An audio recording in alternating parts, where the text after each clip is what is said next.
All right, as promised, I am joined in studio by Florence Machio, who is Director, Data and Research, the Executive Office of the President's Advisor on Women's Rights. Thank you for joining us tonight. And we're also joined by Elijah Kandie Rotok, who is a Senior Human Rights Officer and an advocate, Kenya National Commission on Human Rights. A voice that is not new to this discussion, just as yours is not, Flo, is Alberta Wambua, and she's Executive Director, Gender Violence Recovery Center. So I will start with you, Florence. Yes. The president announced 100 million shillings for safe space advocacy during this 16 days of activism against gender-based violence. Break that down for us. Where is it going? Wow, that's a good question to ask. You just said last week 100 million. But the Safe Home, Safe Spaces campaign comes from the place of the statistics that we get, that there's a lot of intimate partner violence. Even with the femicide is the same case scenario. I was just with university students for the last 2 days talking about technologically facilitated GBV, again linking that to intimate partner violence. And so when the president announced about the Safe Home, Safe Spaces campaign, is not only restricted to the 16 days of activism, it actually starts within the 16 days of activism.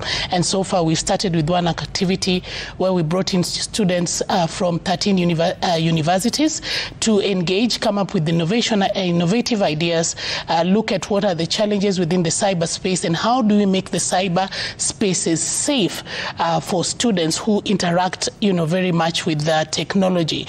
And also we had a complete session on innovation around countering the different emerging issues around GBV. Because before, and Alberta will tell you, before we never used to deal with technologically facilitated GBV.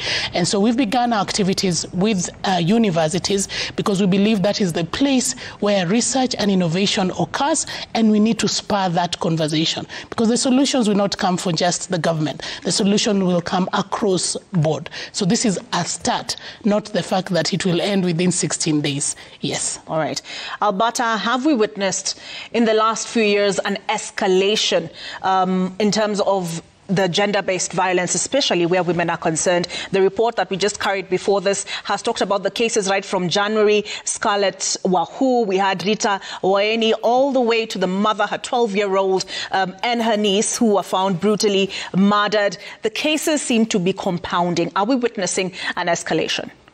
Yes, gender-based violence cases are getting worse, I would say, and not just in terms of numbers, but even the forms of gender-based violence. Just as Florence mentioned that now we have technologically facilitated gender-based violence. We're not talking about femicide from the beginning of the year. Of course, it's been there before. I mean, we even have had old women being killed saying that they're witches. That's femicide. So that has been happening. It's just that the numbers, it's either one, the sensitivity around it, and also a response mechanism that is functional. So people are trusting the response mechanism and the support that's there. So there's more awareness, people being able to know this is gender-based violence that's happening, so we're reporting the same because we also trust the response mechanism. There are a lot of good things that have happened to be able to support survivors of gender-based violence. You can see from, just as the statistics you showed earlier, femicide came to concern beginning of the year, and just even the last 3 months, that has also been a concern. So yes, the cases are getting, would I say, worse and worse and shocking each day. Mm-hmm. Do you mind breaking down for us what technologically facilitated violence, TFGBV. Yes, what that is. Yeah. So that's violence that comes with, would I say, with the use of technology. So I'll give you an example. When you are passing on, let's say you have a relationship, it's ended, you're passing on, for example, nudes, through WhatsApp and things like that, when you're busy sending unfriendly information to people. We've also had girls. There's a quote at the Gender Violence Recovery Center where we had 4 girls who had met their alleged perpetrators through Facebook. So they met their alleged perpetrators through technology and they were abused. We've also had, would I say, actually also children, boys, who used to go to the video dance. And they'd go and they'd be shown porn and also then violated. So those are forms of technologically facilitated gender-based violence. We also see it a lot for women when they're vying around the electoral period, when they're vying. So that's also used, to shame them, to really intimidate them and so forth. All right. Extortion, cyberbullying, all that. So is the legislation, and then I'll ask the advocate now, is the legislation in place enough of a deterrent? Because the Sexual Offences Act is of, what, 2006? And now we're in a totally different era, Elijah. Yes, while in some parts and in some instances the law might be sufficient to some extent, but again, with the complexities and the new formations of gender-based violence as it takes different forms, then it behoves upon us as a country, of course, to now reflect and look at our laws again for purposes of review. And with that, there is currently a committee that has been established by the Chief Justice to look into the Sexual Offences Act and all the other attendant legislation. This is to ensure that we are meeting not only the forms of violations that are being addressed accordingly, but also responding to the other teething challenges that are making it difficult to secure either prosecution, and also reflecting on other non-crime issues that emerge out of gender-based violence, so that at times justice might not mean the conventional criminal justice way, so that, for example, survivors might get assistance and reparations, including medical and psychosocial support. All right. Flo, part of the commitment made by the president, I believe on the 20th of November, was revival of gender desks at police stations. We had them, they tapered off, whether they were abandoned. How confident are we that these gender desks will remain operational and effective? I think one of the challenges that had been there before and that survivors had raised is that the police stations become a bit very difficult. And usually, even you and I just going to the police station, sometimes it, freaks you out. But the nature of the OB area as it is, but then the gender desk came to help that. But usually, and Alberta will tell you, when somebody is violated, they quickly run to the hospital, and that's the first point. And even as Alberta, I had him say that it will be extended to hospitals, the gender desk. Yes, so now, when we move them to facilities that I run to first as a survivor, then it makes it easier so that I don't move from place to place, repeating the same conversation that I've repeated already to the medical practitioner. It also helps us with making sure that the evidence collected is fresh, because sometimes I'll go to the police station, Alberta, in the hospital at Nairobi Women's Hospital, or even at Kenyatta Hospital, and you go to the Gender Violence Recovery Center, you will see I have wounds, you will see some lesions, you'll see many things. But if I go to the hospital, I've gotten the physical, the medication and everything, PEP, and I go home, then after 2 days I decide, now I'm comfortable to report, then sometimes we miss out a few things. So I think for me, the idea of having, and I think the president, remember, spoke after having met women leaders from parliament, and the part of the conversation is, can we try this and see if it will be better? Because then that way, the idea is to make sure that the survivor gets the support he or she needs at the first point that they go to. And usually, more often than not, they go to the hospital. At that point, I think, Alberta, you should come in. What do you make of that pronouncement?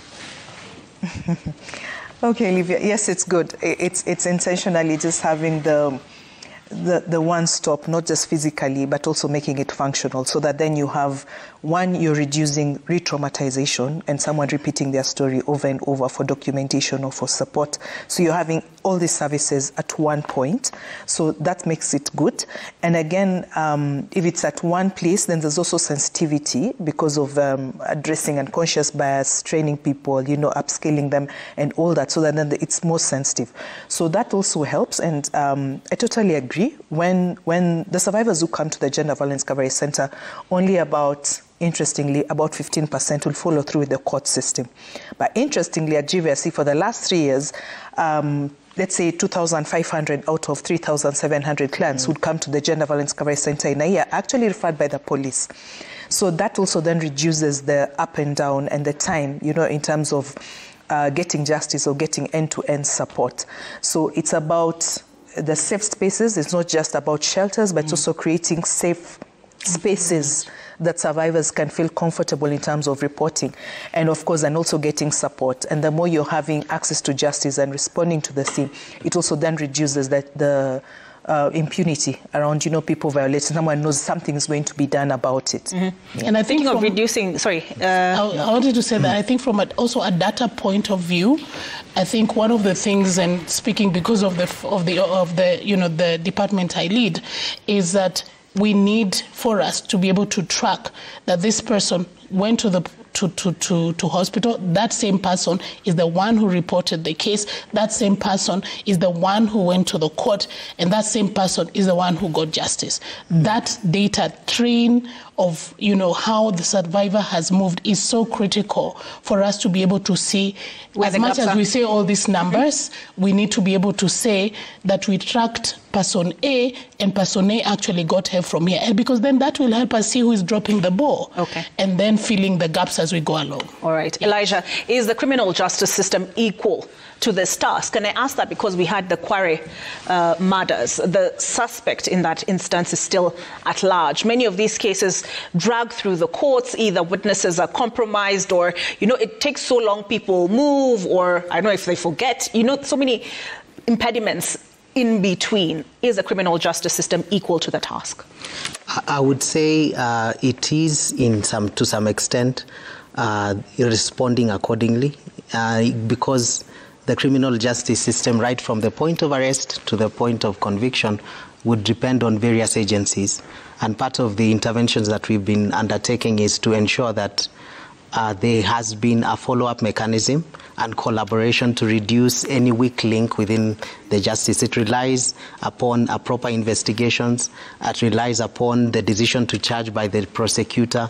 It relies upon sufficient evidence to sustain a conviction, and also a magistrate or a judge to preside and exercise their discretion in a proper manner, so that eventually, once we secure justice and the perpetrator is convicted, they are again properly placed in human rights conditions that would now enable them serve their sentences. And if in instances where there has been a miscarriage of justice, then there should be other follow-up mechanisms and for individuals or survivors to either exercise their appeal, or even for the accused person in this case to do so, so that there is some form of fairness within the criminal justice. One of the challenges, of course, is that the slow movement and the length of time, at times it really makes it difficult for survivors to sustain their attendance and to follow up, and at times it can get frustrating.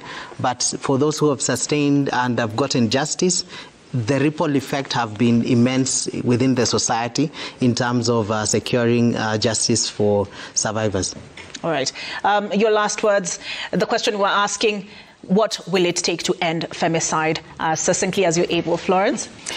Yeah, what it will take is everybody. It will not be the government alone. It will not be civil society alone.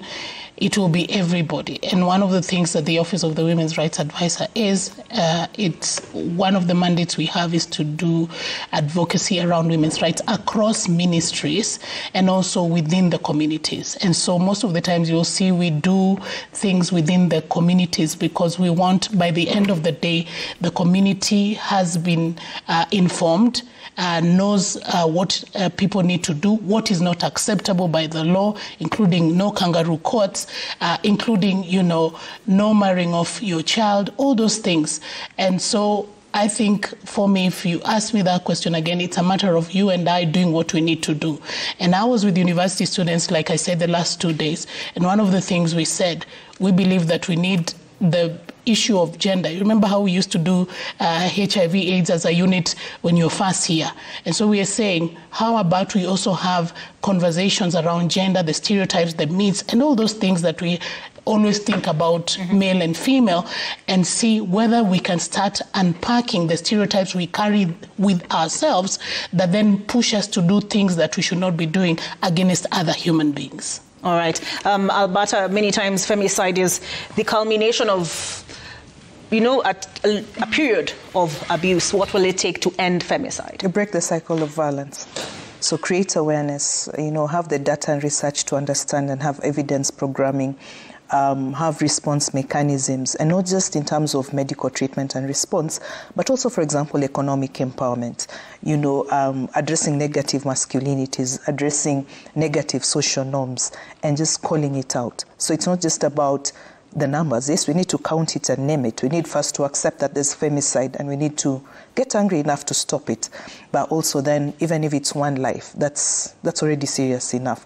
So, and the other thing I'm seeing a lot is really justifying femicide and doing a lot of victim blaming. It will not end if that's the route to take. So creating that awareness, calling it out, and not just for adults. Start modeling and socializing our children right from the start.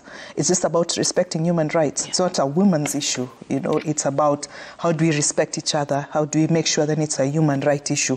How do you kill someone and chop them, as if you're chopping chicken and all that? Is this wrong? There's nothing meant to discuss. It's just about stopping it. Is the hashtag over this period, no excuse? No excuse. Yes. How about you, Elijah? What is your last word? Yes, there is a correlation between femicide and the social, economic, and cultural rights.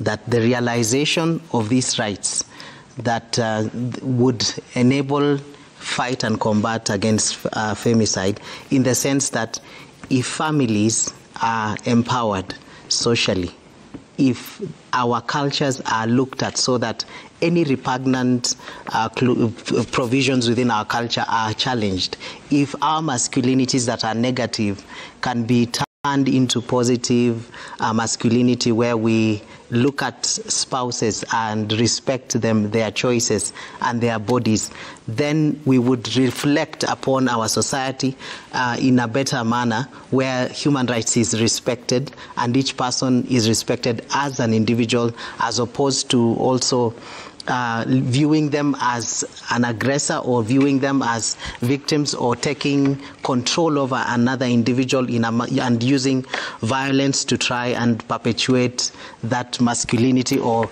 to perpetuate any further violation of human rights. So with the respect, with this realization of some of these social and economic, social and cultural rights, then it helps the individual exercise not only their agency, their autonomy, but also strengthens the community in terms of their response. So in instances where these violations are occurring, then it behoves upon the communities to reflect, to look at this problem in a wide spectrum and in a holistic manner, and then start addressing the root causes, which point to some of the structural inequalities and also inequalities between men and women, and how we treat each other and how we address conflicts even within the family setup and within the larger relationship setup. All right. Thank you so very much for contributing to this conversation that is running not just through the 16 days or this 15 minutes, but right across. It should be running right across the year. Florence Machio, who is Director, Data and Research, the Executive Office of the President's Advisor on Women's Rights. We're also joined by Elijah Kandie, who is a Senior Human Rights Officer, as well as Advocate, Kenya National Commission on Human Rights. And we've also had Albata Wambua, who is the Executive Director, the Gender Violence Recovery Center. We take a break, but Citizen Weekend continues on the other side.